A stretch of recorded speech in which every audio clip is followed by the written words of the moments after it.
Que Dios te bendiga. No te hundirás en ese mar de problemas. Aunque andes en valle de sombra y de muerte, como decía David, a pesar de los procesos, las persecuciones, las luchas que tuvo primero al interno con su propia familia. La propia familia de David no creía en él. Vemos que los hermanos lo desechaban.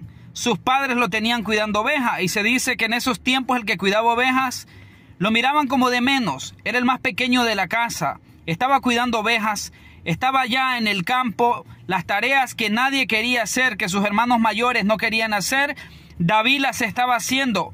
Pero lo que no sabía ni el papá de David ni los hermanos de David es que en medio del silencio, en medio de aquel lugar donde estaba cuidando las ovejas, ahí David estaba adorando a Dios. Ahí David le tocaba el arpa a Dios.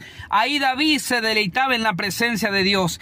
Y por lo tanto, en el momento propicio, el Señor permitió que el propósito que tenía con David se cumplió en el momento preciso. Permitió un día que se encontró con un Samuel, y aquel profeta Samuel ungió a aquel que Dios llamó como rey, al que todos desechaban, al que todos menospreciaban, al que nadie creía en él. Tengo buenas noticias para ti. Aunque no han creído en ti, aunque probablemente te han desechado, aunque te has sentido de menos, Dios se ha fijado en ti. Búscalo, al igual que David. David tenía un corazón conforme al corazón de Dios. David era un hombre normal, común y corriente. Cometía sus errores, sí los cometía. Pero la diferencia está en que David adoraba a Dios, en que David buscaba la presencia de Dios, en que David se deleitaba en el Señor, y allá los ojos de Dios estaban puestos sobre David cuando le estaba tocando el arpa, cuando adoraba a Dios en su presencia. Algo sucede cuando adoras a Dios en medio de la dificultad.